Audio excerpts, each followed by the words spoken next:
Assalamualaikum warahmatullahi wabarakatuh. Perkenalkan, nama saya Alexander Ramadan, NIM 2011290039, kelas 3B Prodi Bahasa Indonesia, mata kuliah Morfologi, dosen Dina Putri Juni Astuti MPD. Di sini saya akan menjelaskan sedikit tentang morfofonemik dalam bahasa Indonesia, konsep bentuk dasar, morfem dasar, akar, dan pangkal.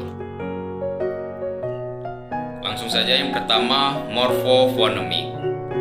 Proses morfofonemik merupakan proses yang terjadi pada suatu morfem akibat pertemuan morfem dengan morfem lain. Proses morfofonemik dalam bahasa Indonesia hanya terjadi dalam pertemuan realisasi morfem dasar dengan realisasi morfem afiks, baik prefiks, sufiks, infiks, maupun konfiks. Proses morfofonemik yang terjadi pada bahasa Indonesia dapat dibedakan menjadi 3, yaitu antara lain: A. Proses perubahan fonem. Proses perubahan fonem merubah suatu fonem pada morfem akibat bertemu dengan morfem lain. Contoh, fonem N pada morfem men dan pen akan berubah menjadi fonem M jika bertemu dengan fonem morfem yang diawali dengan fonem B, P, dan F. Misalnya, men ditambah pinjam dibaca meminjam, dan men ditambah fatwawakan dibaca memfatwawakan, dan pen ditambah batik dibaca pembatik. Contoh selanjutnya, fonem N pada morfem men, pen akan berubah menjadi fonem N jika bertemu dengan morfem-morfem yang diawali dengan fonem T, D, dan S.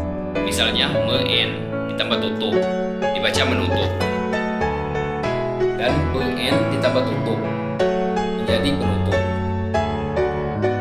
Contoh selanjutnya, fonem M pada morfem men, pen akan berubah menjadi fonem N jika bertemu dengan morfem yang diawali fonem S, C, dan J. Misalnya, men ditambah sapu dibaca menyapu, pen ditambah sapu menjadi penyapu, men ditambah cari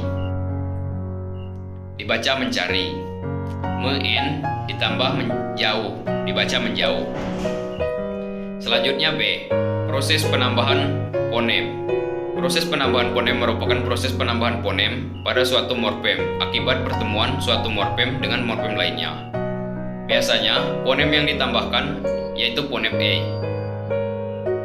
Jadi, morfem men akan menjadi menge, dan morfem pen akan menjadi penge.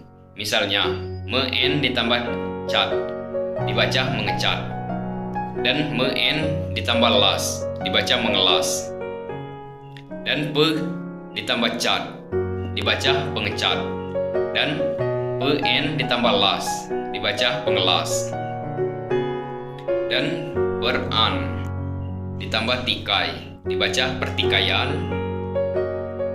dan kean ditambah pulau dibaca kepulauan. Selanjutnya C.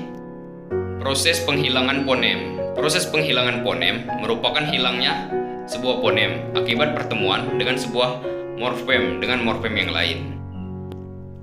Contohnya, hilangnya fonem N pada morfem men dan pen akibat bertemu dengan bentuk dasar yang berawalan fonem I, R, Y, W, dan nasal. Misalnya, men ditambah lerai melerai, men ditambah rumuskan merumuskan, men ditambah yakinkan meyakinkan, men ditambah warnai dibaca mewarnai, dan pen ditambah lupa dibaca pelupa.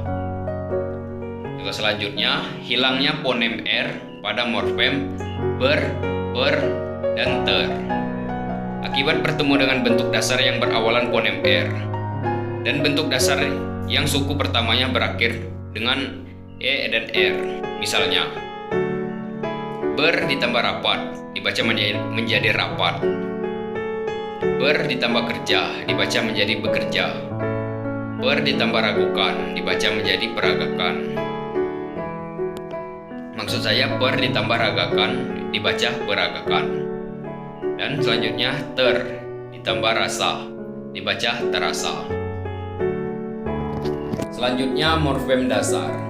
Morfem dasar adalah morfem yang dapat menjadi dasar dalam suatu proses morfologi. Misalnya morfem beli dan morfem makan. Selanjutnya akar dan pangkal. Morfem pangkal atau stem merupakan bentuk dasar dalam proses pembentukan kata infleksi atau bagian dari kata sebelum diberi tambahan afiks infleksional. Contohnya, pada kata pembeli, pangkalnya adalah beli. Dan kata menangisi, pangkalnya adalah tangisi. Selanjutnya, morfem akar atau root digunakan untuk menyebutkan bentuk dasar yang tidak dapat dianalisis lagi. Akar adalah bentuk yang tersisa setelah semua afiks ditinggalkan. Contohnya, pada kata memberlakukan. Setelah semua afiks ditinggalkan yaitu me, ber, dan kan, maka yang tersisa adalah akar, laku. Jadi, akar root merupakan istilah untuk menyebutkan bentuk kata yang tidak bisa dibagi lagi dan tidak ada penambahan imbuhan lagi. Mungkin itulah yang dapat saya sampaikan, lebih dan kurang saya mohon maaf. Terima kasih.